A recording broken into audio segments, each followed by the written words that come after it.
Bonjour à tous, nous voici arrivés au 8e sujet de notre série « Hommes de Dieu, passions humaines ».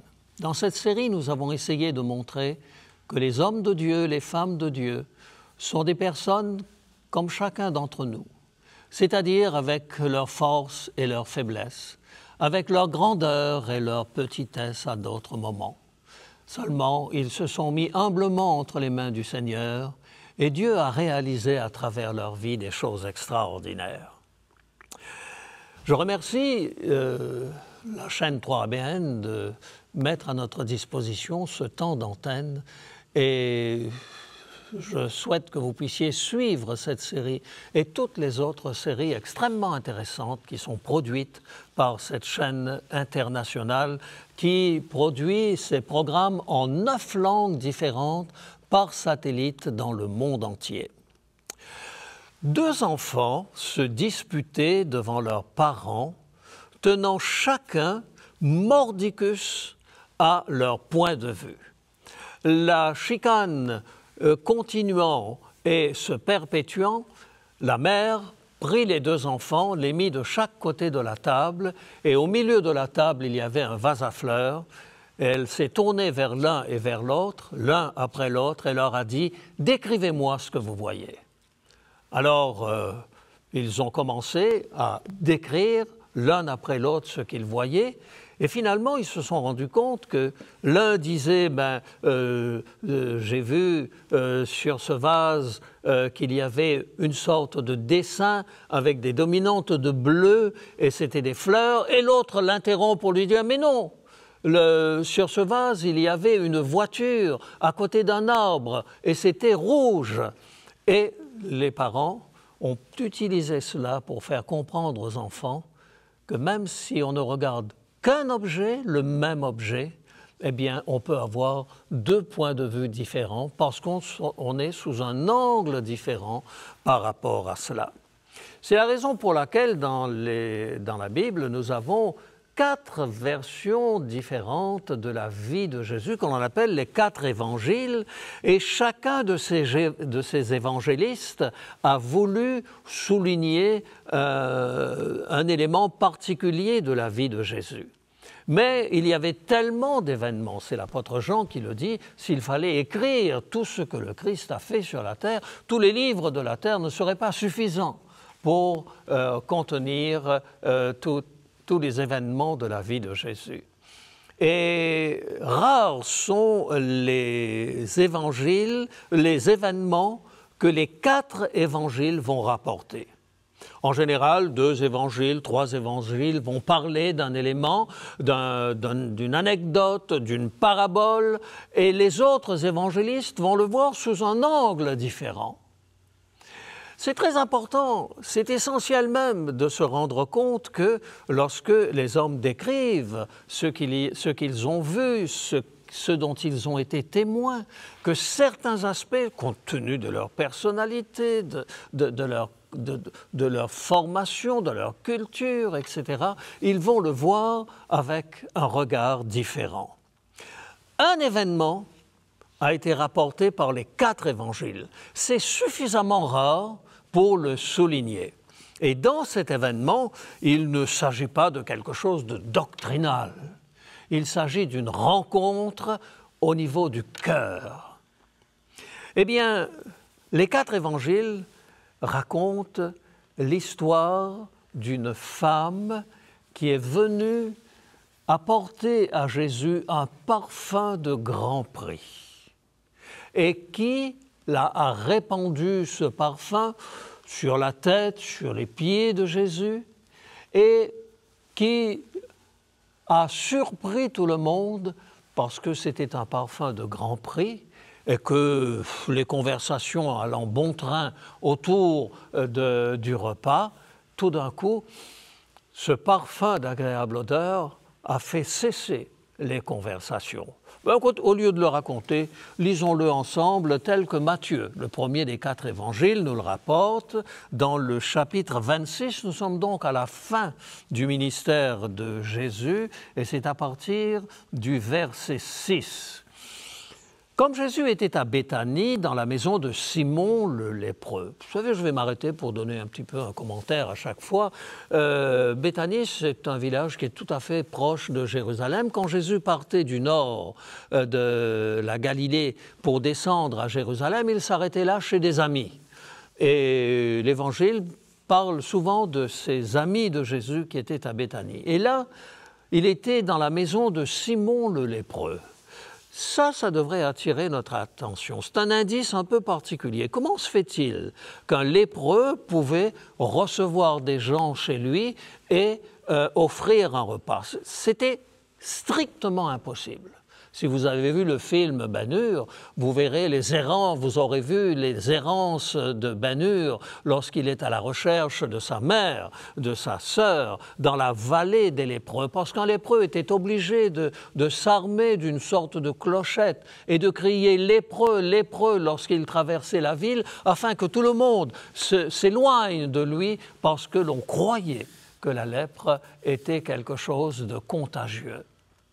Et c'était impossible que Simon puisse offrir un repas en étant lépreux. En conséquence, la seule solution, c'est que Simon ait été guéri de sa lèpre.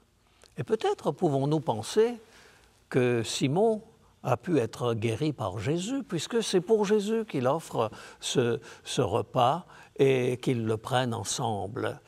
Et c'est tout à fait logique, plausible, que lorsque quelqu'un a été guéri miraculeusement par Jésus, il l'a fait plusieurs fois, à un moment il en a guéri 10 d'un coup, eh bien que cette personne puisse manifester de la reconnaissance en offrant un repas à Jésus. Donc il était dans la maison de Simon, je veux dire ex-lépreux, et une femme s'approcha de lui, verset 7, tenant un vase d'albâtre qui renfermait un parfum de grand prix. Et pendant qu'il était à table, elle répandit le parfum sur sa tête. Les disciples, voyant cela, s'indignèrent et dirent « À quoi bon cette perte? On aurait pu vendre ce parfum très cher et en donner le prix aux pauvres. » Jésus, s'en étant aperçu, leur dit « Pourquoi faites-vous de la peine à cette femme? Elle a fait une bonne action à mon égard. Car vous avez toujours les pauvres avec vous, mais vous ne m'avez pas toujours. En répandant ce parfum sur mon corps, elle l'a fait pour ma sépulture. Je vous le dis en vérité, partout où cette bonne nouvelle sera prêchée dans le monde entier, on racontera aussi en mémoire de cette femme ce qu'elle a fait. » Texte extrêmement intéressant. Extrêmement intéressant parce que c'est Jésus qui le dit, et il dit partout où l'évangile sera annoncé, eh bien on racontera ce que cette femme a fait. Et les 4 évangélistes rapportent cet événement. Et moi-même aujourd'hui, je partage avec vous cet événement conformément à cette prophétie de Jésus. Et ceci nous amène à penser et à voir que dans nos relations humaines, il y a deux attitudes face à la vie. Il y a ceux qui ont la tendance de privilégier les principes. Et puis, d'un autre côté, il y a ceux qui ont la tendance de privilégier le relationnel. Et vous remarquerez là que les disciples s'indignent, mais écoutez, dépenser un argent fou pour ce parfum, c'est absurde. Les principes. Et Jésus, de son côté, va dire, mais pourquoi faites-vous de la peine à cette femme? Elle a fait une bonne action. Jésus va privilégier le relationnel avec cette femme, et il avait raison. Parce que la suite de notre lecture, dans les 4 évangiles, nous permettra de voir que cette femme avait été plusieurs fois débarrassée de ce que nous appelons un démon, une habitude de vie, un comportement, un travers dans lequel elle est retombée 7 fois. Et 7 fois, Jésus l'a relevée, l'a accompagnée, l'a soutenue. Et c'est la raison pour laquelle cette femme arrive et puis elle se met aux pieds de Jésus. Un des évangélistes signale même qu'elle pleurait lorsqu'elle était là aux pieds de Jésus, qu'elle va mouiller les pieds de Jésus de ses larmes et qu'elle va même essuyer les pieds de Jésus de ses larmes, de ses cheveux. Et en fait, il faut savoir qu'un rabbin n'aurait jamais accepté au temps de Jésus, et encore aujourd'hui, on a vu la même chose à Montréal, il n'y a pas très longtemps, dans un secteur dans lequel il y a plusieurs lieux de rencontres spirituelles pour les Juifs, que encore aujourd'hui, un rabbin ne porte pas les yeux sur une femme.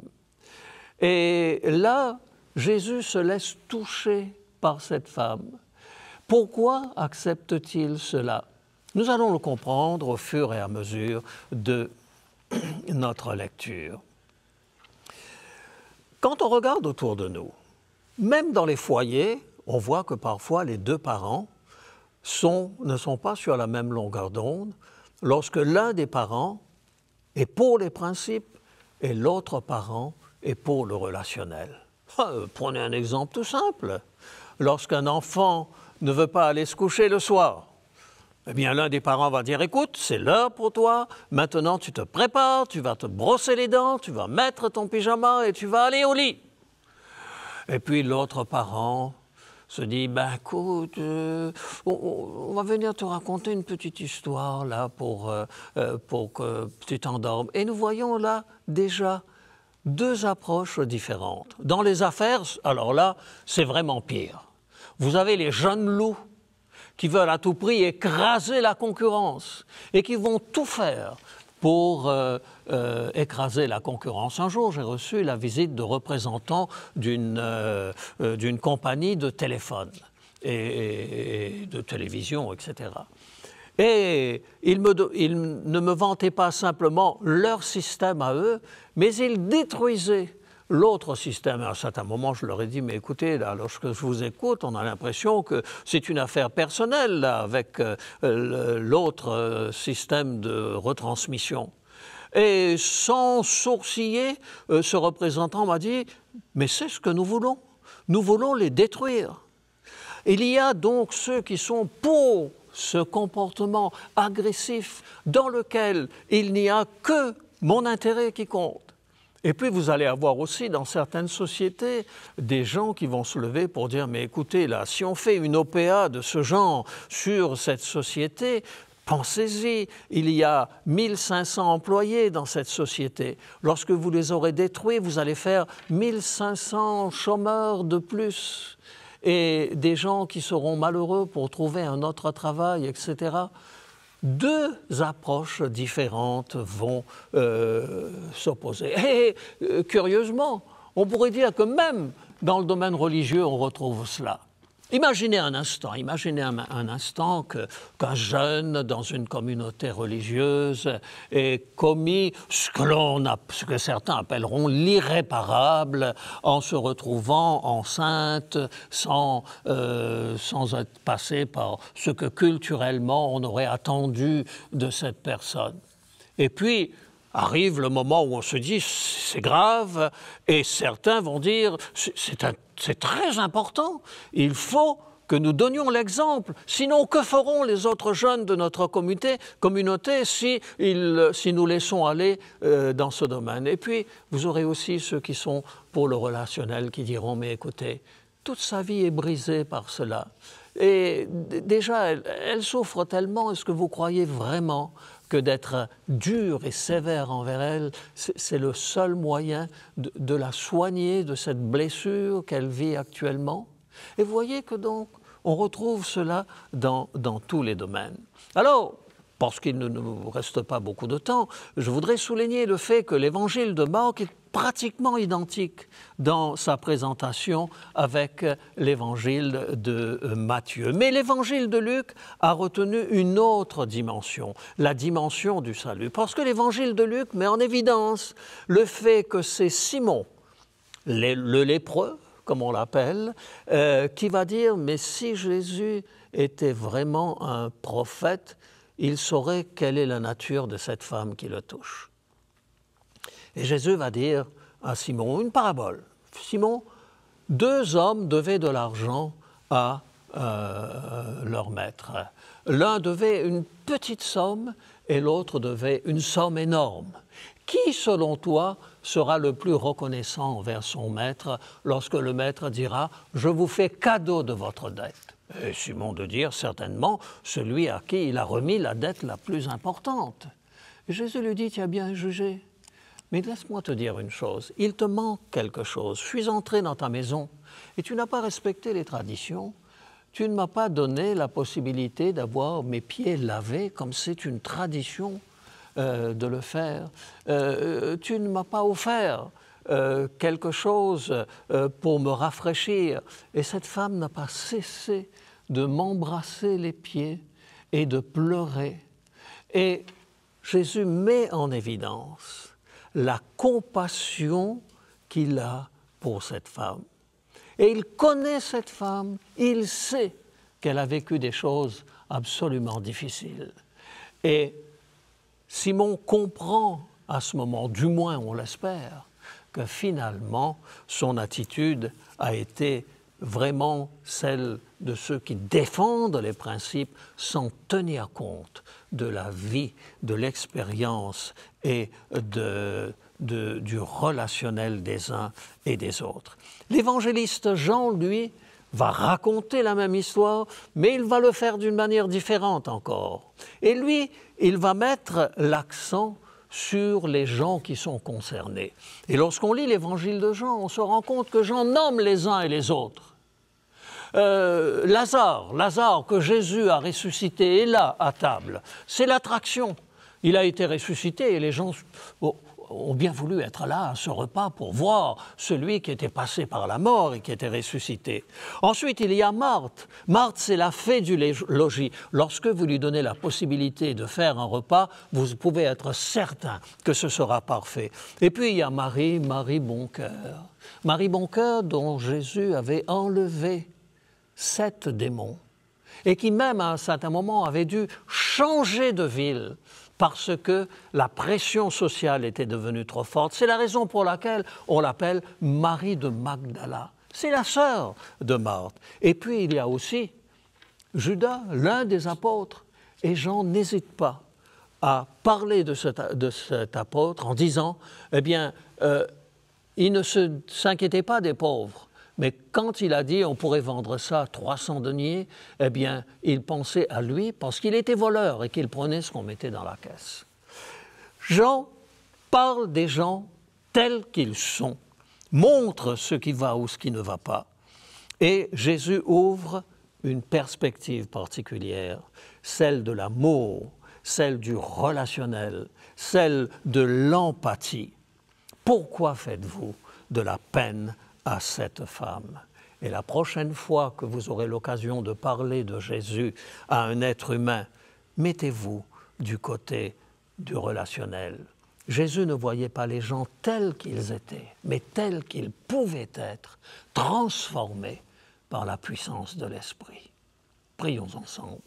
Notre Dieu, notre Père, merci de nous avoir donné un cœur.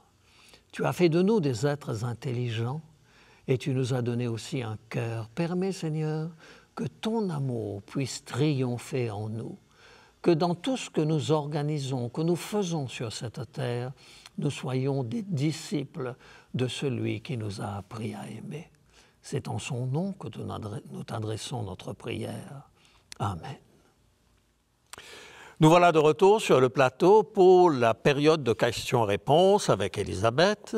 Et le thème que nous avons abordé, c'est l'histoire de Marie-Madeleine, qu'on appelle aussi Marie de Magdala, de Béthanie, puisque, nous l'avons remarqué, c'était une personne qui venait d'une bonne famille et qui peut-être a connu à un certain moment des moments difficiles dans sa vie. Alors, as-tu des questions par rapport à cette situation? Des questions, c'est plutôt des réflexions.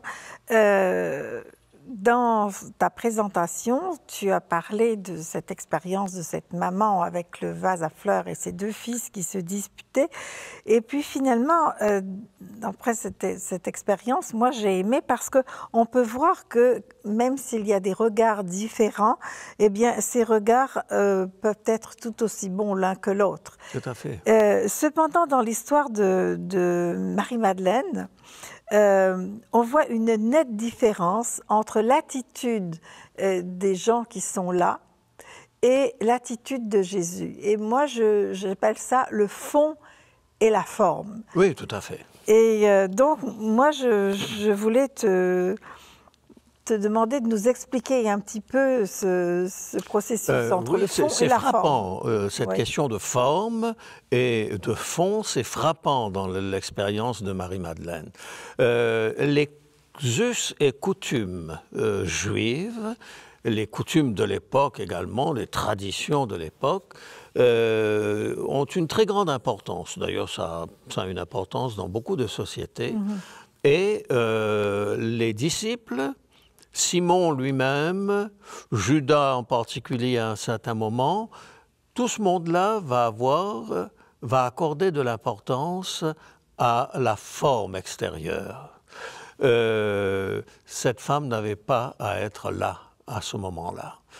Tout le monde savait, c'est un petit village, Béthanie. Tout le monde savait que c'était une femme qui avait une vie, qui menait une vie de patachon. Oui. Et que, en fait, elle venait déranger tout le monde. On va porter aussi un regard négatif sur son comportement. Ça ne se fait pas pour une femme de venir, de pleurer sur les pieds d'un homme, de d'oindre cet homme de ce parfum. Et il faut attirer l'attention sur quelque chose dans ce domaine-là. C'est que le regard que l'on porte sur l'autre est un regard parfois chargé de tout ce que nous avons vécu de notre expérience. Et il est possible que dans un certain nombre de circonstances, nous devançons en quelque sorte, nous allons plus loin dans le jugement que l'on porte sur l'autre. Il y a une situation qui me revient, je venais d'arriver en France. C'était la première année, en 1966, c'était la première année que je quittais le cocon de cette institution dans laquelle je me trouvais. Et on m'envoie à Nevers, au centre de la France, parce que je cherchais un travail pour pouvoir gagner mon écolage. Et on m'avait dit, écoutez, si tu vends des livres religieux, etc., tu auras un pourcentage dessus. Alors bon, je vais sauter sur l'occasion. J'arrive par le train à Nevers et c'est la première fois que je me retrouve dans une ville où je ne connais personne. Je suis avec ma valise à la main et je suis là devant la gare. Et une jeune femme s'approche de moi, me dit bonjour. Je trouve ça très gentil de sa part. Et puis elle me dit est-ce que je peux vous aider ? Alors bon, j'étais très mal à l'aise parce que c'est une personne que je ne connaissais pas. Alors je lui dis, oh, mais j'attends quelqu'un, ça. Et puis elle s'en va. Alors je continue de me demander, mais qu'est-ce que je vais faire, etc. Elle revient. Elle revient vers moi et puis elle me dit, vous ne voulez vraiment pas qu'on parle, qu'on cause, quelque chose comme ça? Ah oui. Et j'ai pas pensé à mal. J'ai pas pensé à mal. Non. Et je me dis, bon, elle a envie de faire la conversation. mais moi, je n'étais pas disposé à parler avec cette personne que je ne connaissais pas. Et puis, toute ma préoccupation, c'était... Et c'est longtemps après, en repensant à cette situation, que je me suis rendu compte qui était en face de moi et qu'est-ce qu'elle voulait en réalité. Oui. Jésus, dans son regard lorsqu'il était en face de quelqu'un, il n'y avait jamais de soupçon sur l'autre. D'ailleurs, l'apôtre Paul le dit, la véritable charité, le véritable amour, croit tout, espère tout, ne soupçonne pas le mal. Ça, chez Jésus, c'était naturel. Et le comportement de Marie, les autres regardent ça et se disent, mais comment est-ce qu'il peut accepter ce tripotage de la part de cette femme? C'est ça leur réflexion. Et Oui. Jésus, lui, il voit seulement ce que Dieu peut faire dans la vie de Marie. J'ai pris une citation à ce moment-là, je dis que Jésus ne voyait pas les gens tels qu'ils étaient, Oui. mais tels qu'ils pouvaient devenir, Oui. transformés par l'Esprit de Dieu. Et oui. il est d'une innocence totale face à cette femme, Oui. qui est une femme désemparée. Le texte biblique dit 7 fois Jésus a dû la sortir de cette situation et 7 fois Oui. elle y est retombée. Alors, je trouve ça extraordinaire parce que ça prouve que Jésus avait une patience extraordinaire et que cette patience, nous ne l'avons pas avec nos propres enfants. Parfois, on dit, attention, on pardonne 1 fois, 2 fois, mais la 3e fois, ça tombe. Et c'est vraiment une leçon pour nous parce que Jésus avait vraiment une patience extraordinaire. Et c'est donc là que je me dis que même dans nos propres familles, lorsqu'on éduque nos enfants, est-ce qu'on fait plus attention à la forme ou au fond? Oui. Et dans nos relations à l'intérieur de l'Église, est-ce qu'on fait plus attention au fond ou à la forme? On a tendance à provoquer des conflits sur des choses, sur l'habillement, sur le comportement, etc., plutôt que de se demander qu'est-ce qui se passe au fond de la personne. Pourquoi est-ce qu'il y a Alors, dans beaucoup de familles, on a vu ça. Lorsqu'une fille arrive à l'adolescence, bon, elle a envie d'être à la mode. D'être à la mode, de raccourcir en quelque sorte sa robe. Et les parents sont là. Et derrière la tête des parents, il y a tous les drames qu'ils ont vécus dans le passé et tout ce qui a pu se produire dans des familles bien, comme on aime le dire. Et puis, ils sont paniqués, en fait. C'est la peur qu'il y a au fond. Et alors que peut-être cette adolescente, elle n'a aucune pensée négative à ce moment-là. Alors, il ne faut pas tomber dans ce risque, dans ce problème. Et je crois que l'histoire de Marie-Madeleine nous permet de comprendre qu'il est important de faire confiance à l'autre totalement. Et je l'ai dit dans une de nos rencontres précédentes, ce n'est pas nous qui transformons les gens à la gloire de Dieu, c'est le Saint-Esprit qui le fait. Il fait très bien son travail, il sait ce qu'il fait, laissons-le faire. Et accompagnons son mouvement autant que nous pouvons le faire. Et par la grâce de Dieu, les choses se passeront bien dans la famille, avec nos enfants, etc. Oui. C'est le souhait que j'exprime pour vous et pour moi. Et au plaisir de vous retrouver pour notre prochaine rencontre.